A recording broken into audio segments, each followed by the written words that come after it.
হযরত বেলাল কাঁদতেছিল। ইমাম হাসান ডেকে বললেন, নানার মুয়াজ্জিন, যেই লাহান দিয়ে নানারে আযান শুনাইতা, সেই লাহান দিয়ে আমাদেরকে আযান শোনাও। মসজিদে যাও, মিনারায় যাও, নানার মুয়াজ্জিন আযান আমাদেরকে শোনাও। হযরত বেলাল একটা দৌড় মেরে স্থির থাকতে পারেন নাই। নবীর দৌহিত্র আযান দিতে বলেছেন, একটা দৌড় মেরে মিনারায় উঠে আযান শুরু করলেন। আল্লাহু আকবার, আল্লাহু আকবার। প্রথম শব্দমালা সারা মদিনায় তাহাজ্জুদের সময় রন্দে রন্দে সওয়াই শব্দ পৌঁছায় গেল। মদিনার ঘর থেকে নবী সাহাবীরা বের হয়ে দৌড় মারছে। যখন আবার বলেন আল্লাহু আকবার, আল্লাহু আকবার, বৃদ্ধ সাহাবীরাও ঘর থেকে বের হয়ে দৌড় মারছে। যখন বলেন আশহাদু আল্লা ইলাহা ইল্লাল্লাহ, ঘর থেকে মহিলারাও বের হয়ে, বাচ্চারাও বের হয়ে দৌড় মারছে। যখন আবার বলল আশহাদু আল্লা ইলাহা ইল্লাল্লাহ, আরে মদিনার ভিতরে কান্নার রোল পড়ে গেছে। একটাই কথা, নবী বুঝি ফিরে আসছে রে, নবী বুঝি ফিরে আসছে, নবী বুঝি ফিরে আসছে। সারা মদিনায় কান্নার রোল পড়ে গেল। মদিনার মানুষ ডুকরি ডুকরি কান্না করতে লাগছে। যখন হযরত বেলাল বলেন আশহাদু আন্না মুহাম্মাদুর রাসূলুল্লাহ, বলার সঙ্গে সঙ্গে সব হযরত বেলাল রাদিয়াল্লাহু আনহু অজ্ঞান হয়ে পড়ে গেলেন। আর মদিনার মাটিগুলি থরথর থরথর করে কেঁপে উঠছে।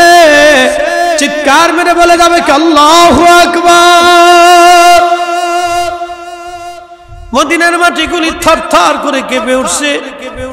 হযরত বেলাল রাদিয়াল্লাহু আনহু অজ্ঞান হয়ে পড়ে গেলেন। যখন তেনার হুঁশ ফিরে আসছে, রওজা শরীফের পাশে যে জালি মোবারকের সঙ্গে মাথাটাকে বেলাল কাঁদে আর বলে, ইয়া নবী আল্লাহ, নবী গো, গোলামকে আসতে বলেছিলেন, আমি গোলাম এসে গেছি। আপনি আমাকে আসতে বলেছেন, আমি আপনার জিয়ারতে আসছি। আযান দিতে বলেছিলেন, আযান দিয়েছি। হুজুর, আগে আযান দিলে আপনি নামাজে আসতেন, আপনার চেহারা দেখে কলিজা ঠান্ডা করতাম। আজকে আযান দিছি, নবী আপনি আসেন নাই। যেই আযানে নবী আসবে না, সেই আযান আমি আর কোনোদিন দেব না গো নবী। যেই আযানে নবী আসবে না, সেই আযানে আমি কোনোদিন দেব না গো নবী। হুজুর ক্ষমা করে দেন, হুজুর আমাকে মাফ করে দেন। ডুকরিয়ে ডুকরিয়ে কান্নাকাটি করে নবীর পাগল, নবীর আশিক হযরত বেলাল চলে গেলেন সিরিয়া থেকে দামেস্ক। কলিজা ফেটে মারা গিয়েছিলেন। নবীর বিরহ বেদনা সহ্য করতে পারেন নাই। জন্ম আমার নবীর যুগে হলে কেমন হতো, জন্ম আমার নবীর যুগে হলে কেমন হতো। দু নয়নে রাসূল পাক দেখিলে কেমন হতো, দু নয়নে রাসূল পাক দেখিলে কেমন হতো।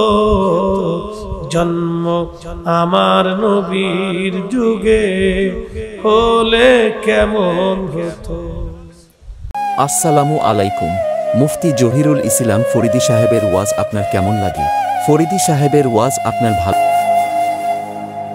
হযরত বেলাল যখন কালেমা পড়লেন, কালেমা পড়ার পরে বেলালের মনিব তাকে ধরে নিয়ে আসছে। তারিখের মধ্যে দেখা যায়, জীবনীর মধ্যে দেখা যায়, হযরত বেলাল সকাল থেকে সন্ধ্যা পর্যন্ত প্রচন্ড উত্তপ্ত বালুর মধ্যে বেলালকে শুয়ে রাখা হইতো। বুকের মধ্যে পাথর চাপা দিয়ে হাত পা বেঁধে রেখে মরুভূমির বালুর মধ্যে বেলালকে ফেলে আসা হতো। প্রচন্ড উত্তপ্ত বালু আর পাথরগুলি গরমে গরমে গরম হয়ে হযরত বেলালের শরীর বালিগুলি লেগে লেগে সিটে সিটে ফুসকা পরে পরে ঘা হয়ে যাইতো। কল্পনা করতে পারবেন সকাল থেকে সন্ধ্যা পর্যন্ত এইভাবে চলতো। শুধু একটাই কথা ছিল, বেলাল কালেমা ছাড়বি, যদি কালেমা ছাড়িস তাহলে তোকে মুক্ত করে দেওয়া হবে। বেলাল একটাই কথা বলতো, মানুষ কাফেররারে জীবন দিয়ে দিব কিন্তু নবীর কদম দেব না। জোরে বলা যাবে কি সুবহানাল্লাহ। সকাল থেকে সন্ধ্যা একটা লোক এইভাবে গরমের মধ্যে উত্তপ্ত রাখা হতো, ফুসকা পরে পরে ঘা হইতো। এই ঘায়ের উপরে বেলালকে চাবুক দিয়ে পিটানো হতো, ফিনকি মেরে মেরে রক্ত বের হতো, চামড়াগুলি উঠে ফেলে দেয়া হতো। মৃত্যুর কঠিন যন্ত্রণায় বেলাল রাদিয়াল্লাহু আনহু অত্যাচারের যন্ত্রণায় মাঝে মধ্যে গুমরাইতেন, শব্দ হতো আর আহাদ আহাদ বলে কাঁদতো, আল্লাহ এক আল্লাহ এক আল্লাহ এক এক বলে কাঁদতে থাকতো। আমাদের দেশে সাধারণত একজন মানুষকে কেউ যদি মারে তো 10 জন ঠেকাইতে আসে। গোলামীর জীবনে বেলালকে এত পরিমাণে মারা হয়েছে, বেলালের এত পরিমাণে মারা হয়েছে, এইভাবে তাকে মারা হইতো, কেউ ঠেকাইতে আসতো না। 1 নম্বরে সে ছিল গোলাম, 2 নম্বরে সে ছিল নিগ্রো। 1 নম্বরে সে ছিল গোলাম, 2 নম্বরে ছিল নিগ্রো। গোলামীর জীবনে কেউ তাকে সাহায্য করার জন্য আসতো না, কেউ তাকে সাহায্য করার জন্য আসতো না। বেলাল গুমরাইতেন, কাঁদতে থাকতেন, দীর্ঘদিন পর্যন্ত অত্যাচার চলল। মাঝে মধ্যে খাবার দেওয়া হতো, মাঝে মধ্যে না খেয়ে রাখা হতো। এইভাবে হযরত বেলালের জীবন পার হয়, জীবন পার হয়। তারপর বেলাল জবান থেকে কালেমা ছেড়ে দেন নাই, ঈমান উনি ছেড়ে দেন নাই। জোরে বলা যাবে কি সুবহানাল্লাহ। তেলের গাড়ি তেলে চলে, হাওয়ার গাড়ি হাওয়ায় চলে, বিনা তেলে চালায় গাড়ি নবী সুলাইমান, আমরা সেই মুসলমান। খুব মনোযোগ দিয়ে হযরত বেলাল রাদিয়াল্লাহু আনহু এতটাই আশিক রাসূল ছিলেন যে ওনার খেতাব আশিক রাসূল। আমরা যদি নিজেদের নামের আগে আশিক রাসূল লিখি তাহলে এটা বেমানান হয়। এই খেতাব আর কারোর জন্য চলে না। ইসলামের জন্য কি করছি এমন বলেন? কয়দিন মার খেয়েছি?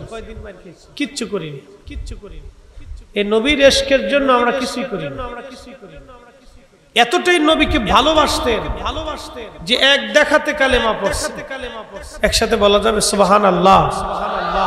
জীবন থাকবে কি থাকবে না কোনো গ্যারান্টি নেই।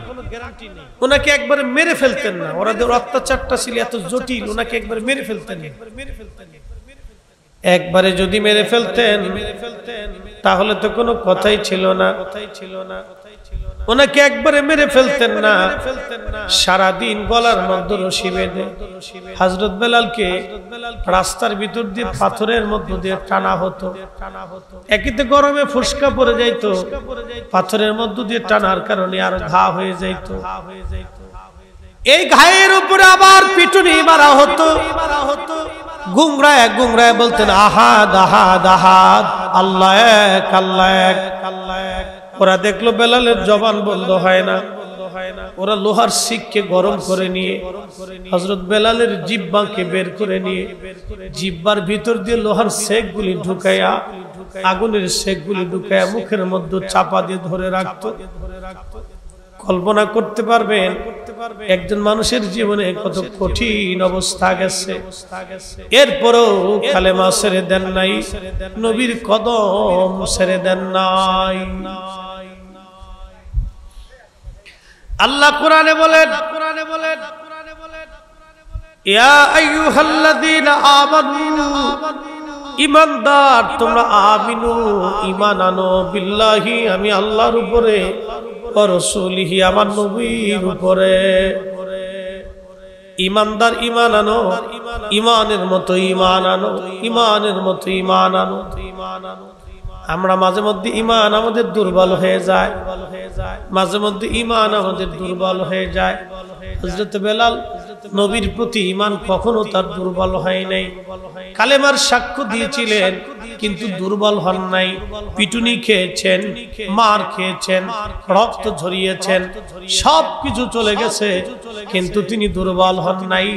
আমিনু ঈমান আনো, আমানু ঈমান আনো, ঈমান আনো, ইয়া আইয়ুহাল্লাযীনা আমানু, হে ঈমানদার ঈমান আনো, আমিনু ঈমান আনো, বিল্লাহি ওয়া রাসূলিহি আমি আল্লাহর উপরে আমার নবীর উপরে তোমরা ঈমান আনো। ঈমান ঈমান ঈমান বড় দামি জিনিস।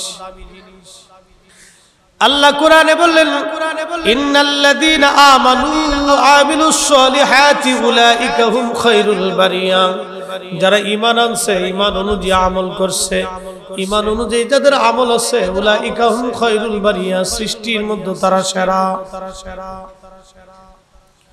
উলাইকা হুম খায়রুল বারিয়া, সৃষ্টির মধ্যে তারা শ্রেষ্ঠ, সৃষ্টির মধ্যে তারা শ্রেষ্ঠ। যারা ঈমান আনছে, ঈমান অনুযায়ী যারা আমল করেছে, উলাইকা হুম খায়রুল বারিয়া, সৃষ্টির মধ্যে তারা সেরা। একবার জোরে বলা যাবে কি সুবহানাল্লাহ? ওলি যারা পৃথিবী থেকে মাজারে ঘুমিয়ে গেছেন তারা সেরা, যারা আল্লাহর ওলি তারা সেরা। কেন? আমানু ও আমিলুস সলিহাত, দুইটা জিনিস তাদের মধ্যে ছিল।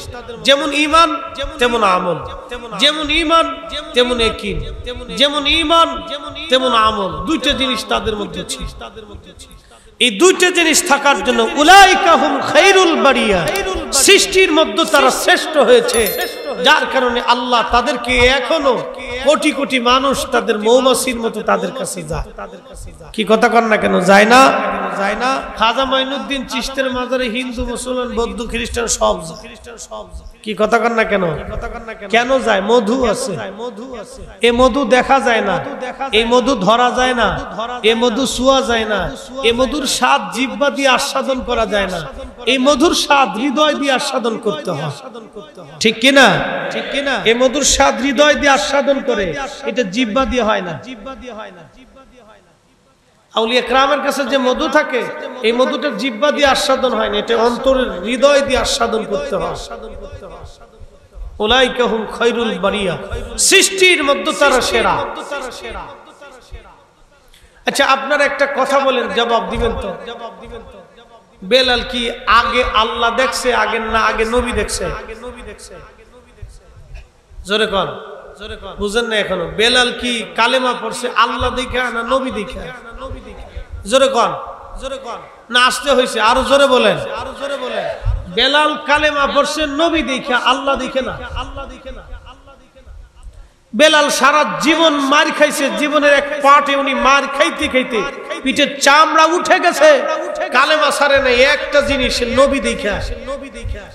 আমরা সুন্নিরা দিন পালন করি, ধর্ম পালন করি নবী ভালোবাসা। কথা বলেন ঠিক না বেঠে? ঠিক না বেঠে? কে আমাকে বেদাতি বললো ওটা দেখার সময় নেই, কে আমাকে ছাতা বেদাতি বললো ওটা দেখার সময় নেই। বেলালের ভালোবাসার জন্য, সাহাবায়ে কেরামের ভালোবাসার জন্য, ত্যাগের জন্য আল্লাহ কোরআনের আয়াত নাযিল করলেন এইভাবে। আমিনু কামা আমানান নাস। খুব মনোযোগ দিয়ে, খুব মনোযোগ দিয়ে। সাহাবীরা আল্লাহ চিনেছে নবী দেখে, নবী দেখে। সাহাবীরা আল্লাহ বুঝেছে নবী দেখে, নবী দেখে। সাহাবীরা কোরআন শিখেছে নবী দেখে, নবী দেখে। সাহাবীরা নামাজ পড়েছে নবী দেখে, নবী দেখে। সাহাবীরা জিকির করেছে নবী দেখে, সাহাবীরা জীবন গড়েছে নবী দেখে, সাহাবীরা আল্লাহ চিনেছে নবী দেখে, সাহাবীরা আল্লাহ বুঝেছে নবী দেখে, সাহাবীরা তাওহীদ শিখেছে নবী দেখে, সাহাবীরা দ্বীন বুঝেছে নবী দেখে, সাহাবীরা দ্বীনকে ভালোবেসেছে নবী দেখে, সাহাবীরা জীবন গড়েছে নবী দেখে, সাহাবীরা যুদ্ধের ময়দানে যুদ্ধ করতে করতে শহীদ হয়েছে নবী দেখে, সাহাবীরা জিহাদের ময়দানে নিজের কলিজা কেটে দিয়েছে নবী দেখে। নবী দেখেই সাহাবীরা সবকিছু করেছে।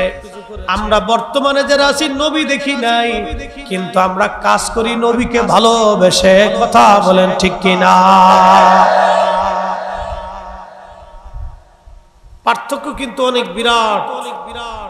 আমাদেরকে যারা বেদাতি বলে তাদের সাথে আমাদের অনেক বড় তফাৎ।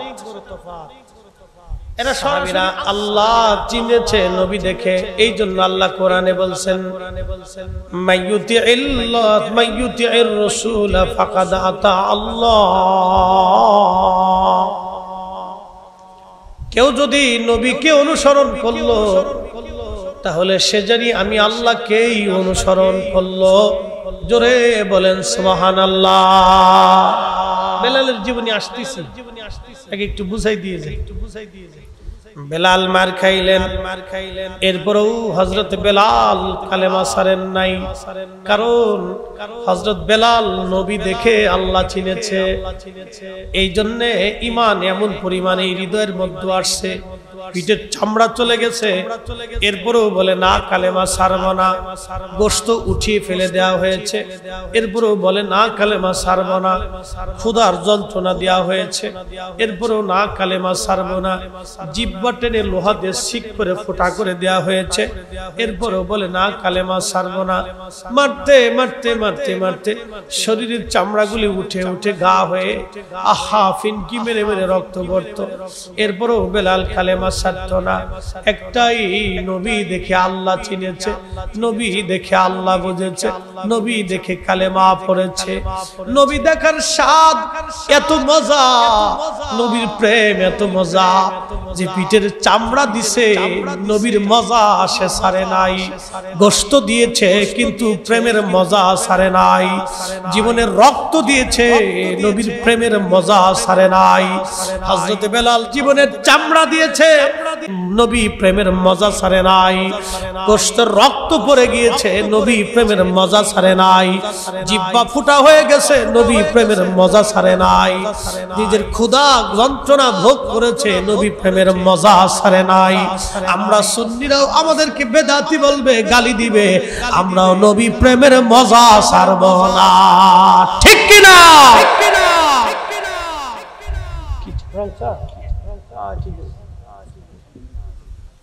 সালাতুন ইয়া রাসূলুল্লাহ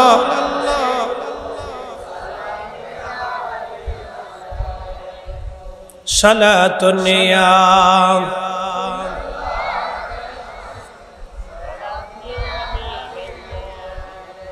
সালাতুন ইয়া রাসূলুল্লাহ।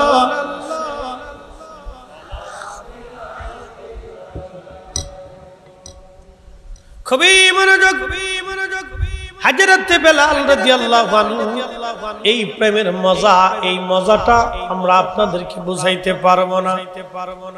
যিনি মজা পেয়েছে এই মজা থেকে সে কোনোদিন দূরে সরে যাবে না। এটা আলাদা একটা মজা, নবী প্রেমের আলাদা একটা মজা। কি কথা বলেন ঠিক কিনা? নবী প্রেমের আলাদা একটা মজা। অনেকে কয় তোমরা এই মিলাদের মধ্যে কি পাইছো, কি পাইছো, এখানে কি আছে? আমরা বলি ভাই রে, এখানে যে মজা আছে এই মজা তোমার বুঝাইতে পারতাম না। ঠিক কিনা? দুরুদের মধ্যে কি মজা এটা বুঝাইতে পারতাম না। দাঁড়ায় নবীর সালাম দেওয়ার মজা তোমাদেরকে বুঝাইতে পারতাম না।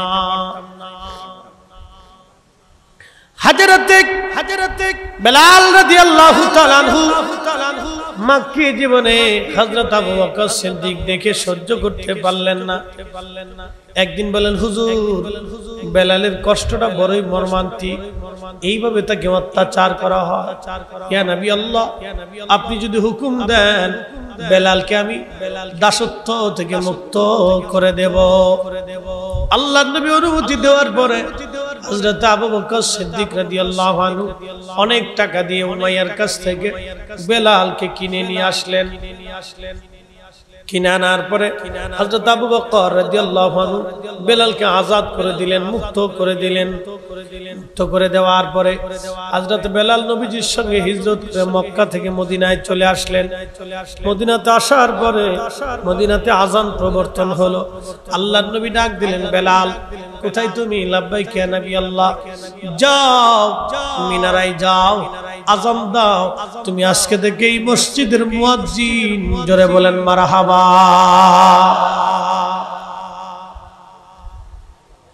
নবী প্রেমের জন্য তাকে নবীর মসজিদের মুয়াজ্জিন বানানো হলো। ইসলামের প্রথম মুয়াজ্জিন, নবীর দরবারের মুয়াজ্জিন, জানাতানা মুয়াজ্জিন না। আহা বেলালের আজানের মধ্যে ভুল হতো, আশহাদুর জায়গা বেলাল আসাদু করে ফেলতেন, আশহাদুর জায়গা বেলাল আসাদু করতেন। বেলালের আজানে ভুল হয়ে যাইতো। কাফেররা হাসাহাসি করত আর বলতো, দেখ মুহাম্মদ মূর্খ, মুহাম্মদের সাহাবীরাও মূর্খ, এরা আজান পর্যন্ত দিতে পারে না, ভাষাটাও তাদের সহি নাই। আল্লাহ কোরআনে বলেন, আমিনু কামা আমানান নাস। ও আমার বান্দারা, তোমরা ঈমান আনো, আমার নবীর সাহাবীরা যেভাবে ঈমান আনছে সেইভাবে তোমরা ঈমান আনো। আমিনু ঈমান আনো কামা আমানান নাস, নবীর সাহাবীরা যেভাবে ঈমান আনছে সেইভাবে ঈমান আনো। সেই দিন মূর্খ যারা ছিল, বেঈমান মুনাফিক যারা ছিল, তারা জবাব দিল, ক্বালু আনুমিনু কামা আমানা সুবাহা। আমরা কি নির্বোধার বোকাদের মতো ঈমান আনবো? কারণ হযরতে বেলাল ছিল লেখাপড়াহীন, একজন কৃতদাস আফ্রিকার মানুষ, যার কেন ওরা বলল এই মূর্খদের মতো কি আমরা ঈমান আনবো? হযরত খাব্বাব রাদিয়াল্লাহু আনহু ছিলেন কামার। আহা, হযরত খাব্বাবের জীবনটা আরো বড় কঠিন। ইসলামের জন্য এদের ত্যাগের শুনলে শরীর শিহরে যায়, আহা পশমগুলি দাঁড়ায় যায়। একদিন হযরত ওমর রাদিয়াল্লাহু আনহুর সামনে দাঁড়ায় গেলেন। দাঁড়ানোর পরে পিঠের চাদর সরে গেল। সরে যাওয়ার পরে হযরত খাব্বাবের পিঠের মধ্যে বড় বড় গর্ত হয়ে গেছে, জায়গায় জায়গায় সাদা সাদা সাদা সাদা হয়ে গেছে। হযরত ওমর ডেকে বললেন, খাব্বাব রে, তোমার কি বসন্ত হয়েছিল কোনদিন? বসন্তের কারণে কি গোশত পচে পচে খসে গেছে? খাব্বাব বলে, না আমিরুল মুমিনিন, আমার জীবনে কোনোদিন বসন্ত হয় নাই। তাহলে বলো রে খাব্বাব, তোমার পিঠের মধ্যে এরকম বড় বড় গর্ত কেন? জায়গায় জায়গায় গোশত নাই, সাদা সাদা ফ্যাতফেতা হয়ে গেছে, কারণ কি? হযরত খাব্বাব চোখের পানি ছেড়ে দিয়ে বললেন, চোখের পানি ছেড়ে দিয়ে বললেন, ইয়া আমিরুল মুমিনিন, আপনারা মনে করেন শুধু দিনের জন্য আপনাদের বড় ত্যাগ আছে? আমি যেই দিন কালেমা পড়েছিলাম মক্কাতে, আমি ছিলাম কামার, আমি লোহা লক্কর দিয়া, আমি লোহা টোহা দিয়ে অস্ত্রপাতি বানাইতাম। আমি কামার হওয়ার কারণে, নিম্ন বৃত্তের মানুষ হওয়ার কারণে মক্কার মানুষ আমাকে ধরে ফেললো, আমার হাত পা গুলি ওরা বেঁধে ফেললো। আমি যে আগুন দিয়ে লোহা দিয়ে অস্ত্র বানাইতাম, ওই কয়লাগুলি তারা মাটির মধ্যে বিছাইয়া ওই কয়লার উপর আমার চিত করে শোয়াইয়া 10-12 জনে আমাকে বুক এবং পিঠের পাথর চাপা দিয়ে ধরে রাখতো। আমার চামড়াগুলি পুড়ে পুড়ে গোশত পড়ে যাইতো, গোশতগুলি পুড়ে পুড়ে চর্বি পড়ে যাইতো, চর্বিগুলি পুড়ে পুড়ে রক্তগুলি পড়ে পড়ে কয়লাগুলি নিভে যাইতো। আবার কয়লা বিছাইয়া ওই আগুন তো উত্তপ্ত কয়লাগুলির উপরে আবার আমাকে শোয়াইতো। হুজুর, গোশতগুলি পড়ে পড়ে চর্বি পড়ে, আগুন রক্তগুলি পড়ে পড়ে আগুন নিভে যাইতো, ওরা তারপরও আমাকে ছাড়তো না। যার কারণে আমার পিঠের চামড়াগুলি খসে গেছে, আমার রক্তগুলি খসে গেছে, আমার গোশতগুলি খসে পড়েছে, আমার পিঠে কোনোদিন বসন্ত হয় নাই। আমিরুল মুমিনিন, এইগুলি হলো কালেমার বদলা। জীবন ঈমান আনার কারণে আমার পিঠের চামড়া দিয়েছি, গোশত দিয়েছি, আশফা দিয়েছি, পিঠের চামড়া দিয়েছি। আমিরুল মুমিনিন, ঈমান দেই নাই, ঈমান দেই নাই, ঈমান দেই নাই। সাহাবীরা নবী ভালোবেসেছে, আল্লাহকে ভালোবেসেছে নবী দিয়া, আল্লাহ চিনেছে নবী দিয়া, আল্লাহ বুঝেছে নবী দিয়া, আল্লাহ বুঝেছে নবী দিয়া, দ্বীন বুঝেছে নবী দিয়া, ঈমান বুঝেছে নবী দিয়া, ঈমান বুঝেছে নবী দিয়া, আখিরাত বুঝেছে নবী দিয়া, জান্নাত পাইতে চাইছে নবী দিয়া, আল্লাহকে খুশি করতে চাইছে নবী দিয়া। আমরা সুন্নিরা আল্লাহ পাইতে চাই নবী দিয়া। কথা বলেন ঠিক কিনা? এইজন্য ওরা আমরা বেদাতি বলে। বেদাতি বললে কি আসে যায়? হযরত খাব্বাব রাদিয়াল্লাহু আনহুর পিঠের চামড়া গেছে, গোশত চলে গেছে, এরপর ঈমান ছাড়ে নাই। হযরতে বেলাল এরকম খাব্বাব, সুমাইয়া, ইয়াসার থেকে শুরু করে অনেক গরিব সাহাবীরা সর্বপ্রথম নবীকে ভালোবাসলো। ধনীরা সর্বপ্রথম নবীকে ভালোবাসে নাই, গরিব যারা তারা নবীকে সর্বপ্রথম ভালোবাসছে। এই জন্য আল্লাহর নবী মাঝে মধ্যে বলতেন, ও ধনীরা, যদি আমি নবী পাইতে চাই, গরিবের মধ্যে তুমি আমাকে তাকাও, গরিবের মধ্যে আমাকে খুঁজো। জোরে বলা যাবে কি সুবহানাল্লাহ? এই জন্য গরিবকে কষ্ট দিতে নবী ব্যথা পাইতেন।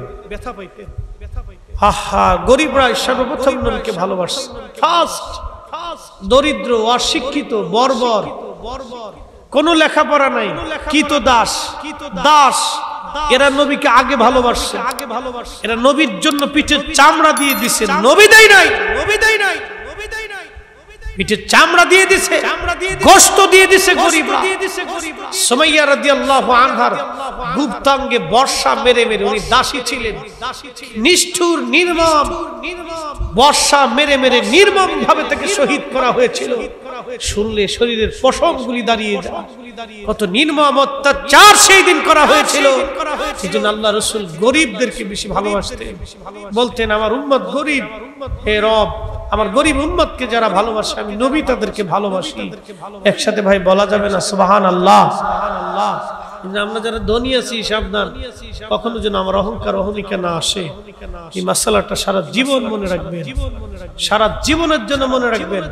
যদি আপনি অহংকার অহমিকা, পয়সার গরম আপনার আসে, গরিব উম্মতকে কষ্ট দেন, আল্লাহি রাসূলের কদমের থেকে আপনাকে 500 বছর দূরে থাকতে হবে। আল্লাহর নবীর কদমে আপনার কোনো জায়গা হবে না। যদি রাসূল কারীমের কদমে জায়গাই না হয়, বুঝেন আল্লাহর দপ্তরে আপনার কোনো জায়গাই নাই, আপনি ওখানে যেতেই পারবেন না। আপনার জীবন ধ্বংস হয়ে যাবে, আপনার আখিরাত বরবাদ হয়ে যাবে, আপনার জিন্দেগি বরবাদ হয়ে যাবে। না পাবেন দুনিয়া, না পাবেন কবর, না মেশর, কিচ্ছু হবে না আপনার জীবনে। এজন্য প্রিয় মুসলমান,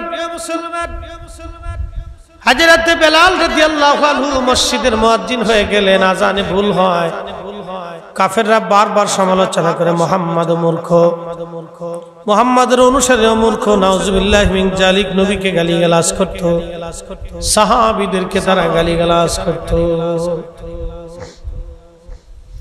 আল্লাহর হাবিবের জীবন ধারায় প্রিয় নবীজির ইন্তেকালের সময় ঘনিয়ে গেলেন। অনেক বড় লম্বা ওয়াজ, জীবনের বিরাট একটা অংশে হযরত বেলাল আযান দিয়েছে। আহা, বিরাট বড় নবীর মসজিদের মুয়াজ্জিন ছিলেন বেলাল। সারা জীবন আযান দিলেন, বিনিময়ে একটা পয়সাও তিনি গ্রহণ করেন নাই। মসজিদে নববীর পাশে বনু নাজ্জার গোত্রের একজন মহিলা ছিল। এই মহিলার ঘরের ছাদটা উঁচু ছিল। এই উঁচু ছাদের উপরে দাঁড়ায় বেলাল আযান দিতেন। বেলালের আযানের তাসির এমন পরিমাণে ছিল, ওই আযান শোনার পরে মদিনার সব সাহাবীরা ঘর থেকে বের হয়ে আল্লাহর নবীর কদম মোবারকে তারা ছুটে চলে আসতো। আযানের আওয়াজ যখন বেজে যাইতো, ওই আযানের আওয়াজ শুনে কোন সাহাবী ঘরের মধ্যে থাকতে পারে না, সাহাবীরা ঘর থেকে বের হয়ে চলে আসতো। আল্লাহর নবীর ইন্তেকালের সময় ঘনিয়ে গেল। সময় ঘনিয়ে যাওয়ার পরে আল্লাহর হাবিবের ইন্তেকাল মোবারক হয়ে গেল। মদিনার সাহাবীদের কান্নার রোল বেড়ে গেল। সমস্ত সাহাবী পাগল পড়া হয়ে গেলেন, নবী নাই, নবী নাই, নবী নাই, নবী নাই, নবী নাই, নবী নাই। বুঝেনি তো যেই নবীর বিরহ বেদনা সহ্য করতে না পেরে একটা মরা কাঠ জিন্দা হয়ে গেছিল। নবীজি খুতবা দিতেন প্রত্যেক মিম্বর শরীফে, প্রত্যেক জুমাতে মিম্বর ছিল না, মরা একটা কাঠ ছিল, খেজুর গাছের শুকনা কাঠ, কাঠের নাম উস্তুনে হান্নানা। এই মরা কাঠের উপরে দাঁড়াইয়া মরা কাঠের সাথে হেলান দিয়ে নবী খুতবা দিতেন। প্রত্যেক জুমাতে খুতবা দেন। সাহাবীরা বলেন, হুজুর আপনি যদি চান নতুন একটা মিম্বর শরীফ বানাই নিয়ে আসবো, আপনি ওই মিম্বরে বসে বসে খুতবা দিবেন, বসে বসে আমাদেরকে নসিহত শোনাবেন। হুজুর আপনার দাঁড়ায় দাঁড়ায় কষ্ট হয়। আল্লাহর নবী রাজি হয়ে গেলেন। সাহাবীরা একটা মিম্বর তৈরি করে নিয়ে আসলেন। পরের জুমাতে ওই মিম্বর শরীফের দাঁড়ায় নবী খুতবা শুরু করে দিলেন। এমন সময় মসজিদের ভিতর থেকে কান্নার আওয়াজ আসে, ডুকরিয়ে ডুকরিয়ে শিশু বাচ্চার মতো কে জানি কান্না করতে থাকে।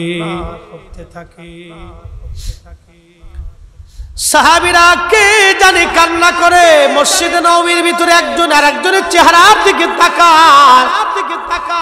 কে কান্না করে রে?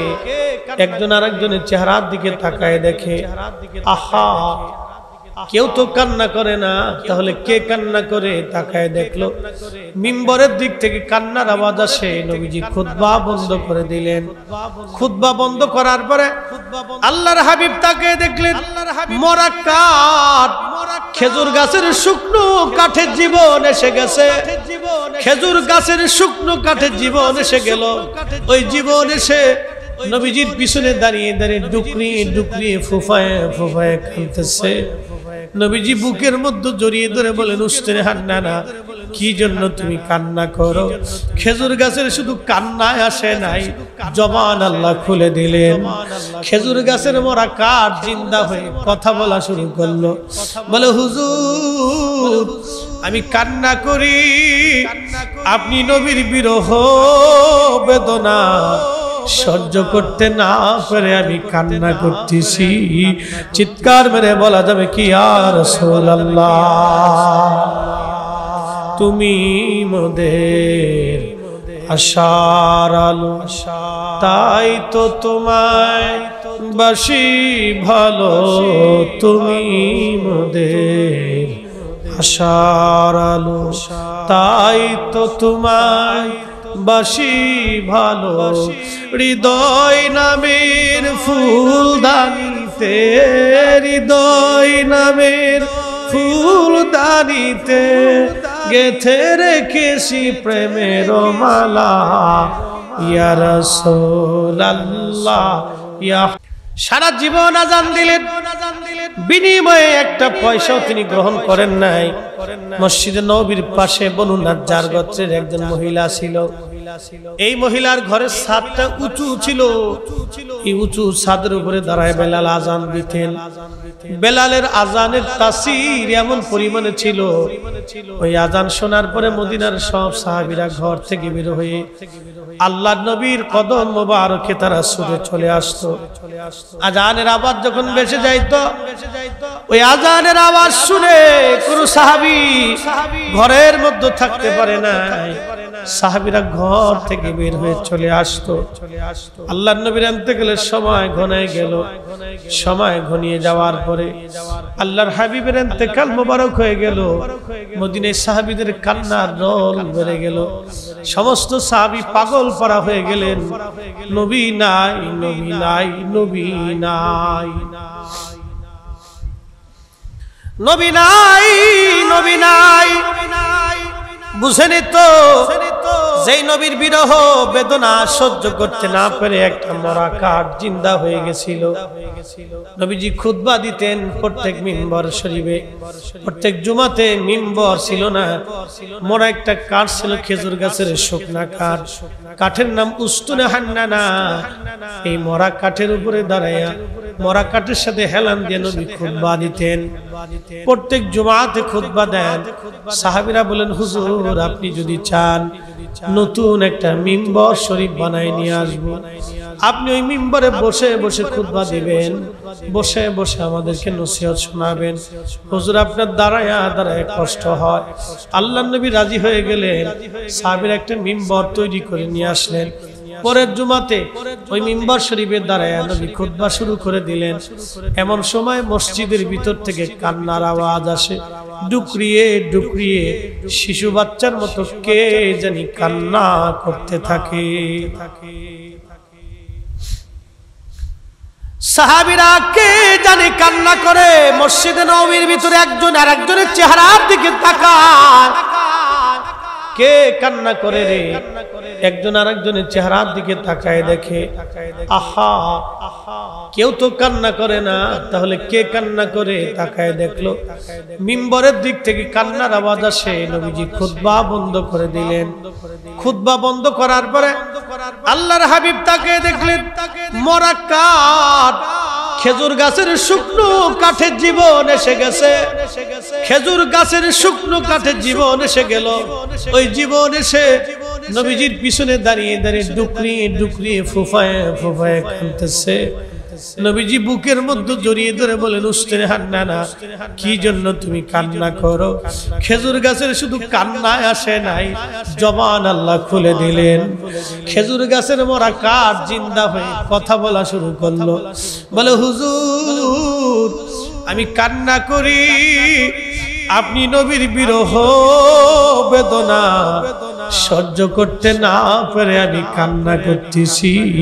চিৎকার মেরে বলা যাবে কি, ইয়া রাসূলুল্লাহ তুমি মোদের আশার আলো, তাই তো তোমায় বাসি ভালো, তুমি মোদের আশার আলো, তাই তো তোমায় বাসি ভালো।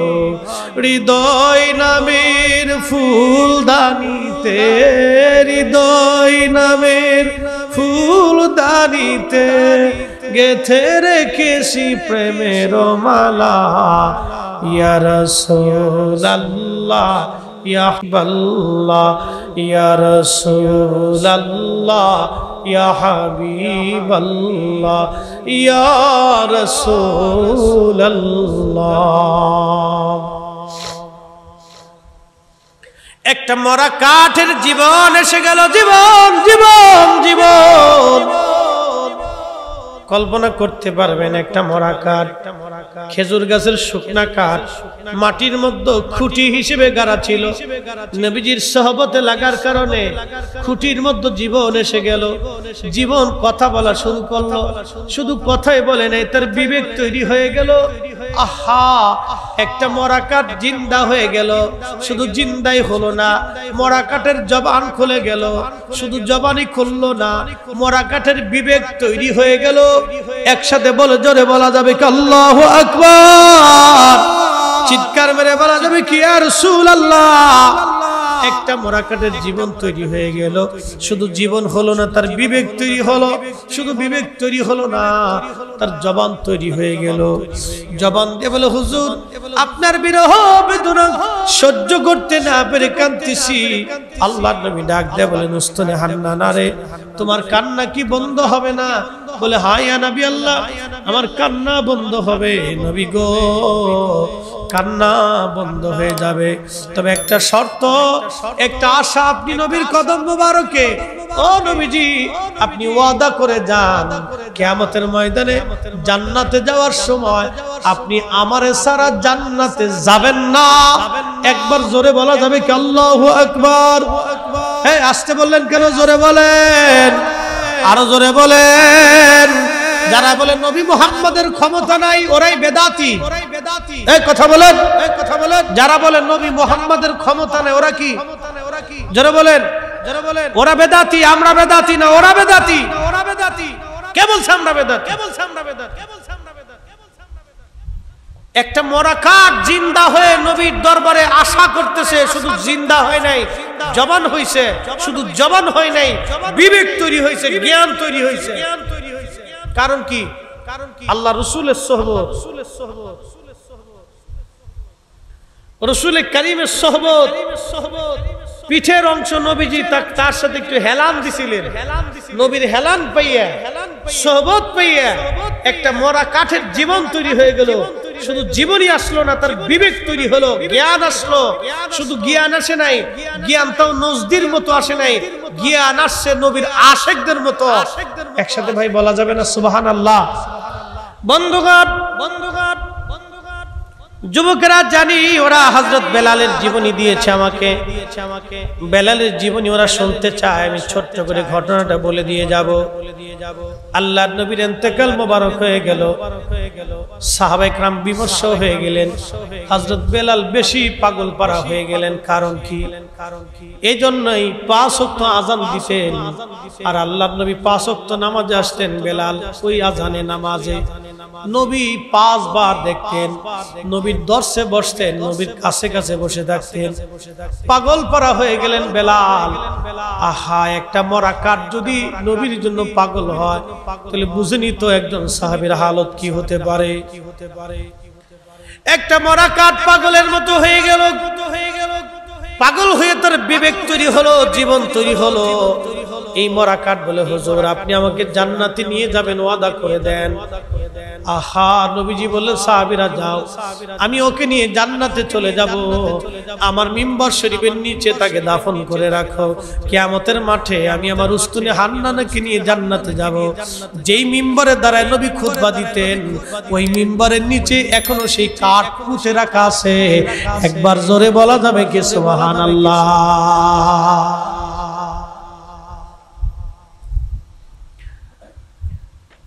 আমরা যে তার আদরের উম্মত, ওই দিন কেন্দেছি। রসুল আমার আল্লাহর হাবিব, আখেরি নবী।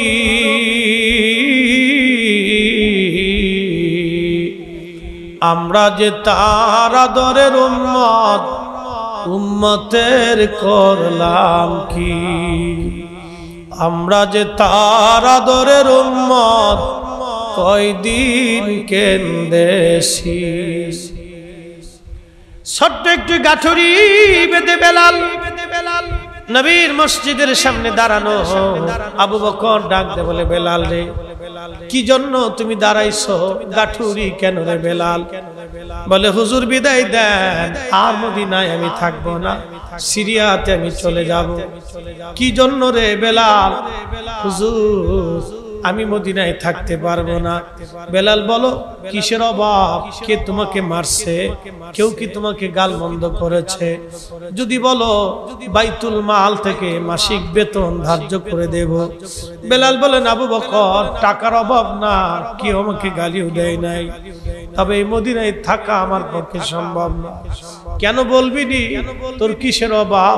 বেলালের একটাই কথা, আবু বকর আমার একটা অভাব কি কোনদিন পুরা করে দিতে পারবা? বল বেলাল কি বলতে চাও? হুজুর আগে আজান দিলে নবী নামাজ আসতো, এখন আজান দিলে নবী নামাজে আসে না। বলো রে আবু বকর, আমি আজান দিলে কি নবী নামাজে আসবে? আমি আজান দিলে কি নবী আনতে পারবা? আগে আজান দেওয়ার পরে সুন্দর চেহারা দেখে কলিজার তৃষ্ণা মিটাইতাম। এখন আজান দিলে নবী আসে না। নবী দেখি না। বেলাল এইভাবে কাঁদতে লাগছে। আবু বকর ডাক দিয়ে বলেন, বেলাল তুই কি নবীরে ভালোবাসিস? আমি কি নবীরে ভালোবাসি না? আবু বকর তুমি নবীরে ভালোবাসো, আমিও নবীরে ভালোবাসি।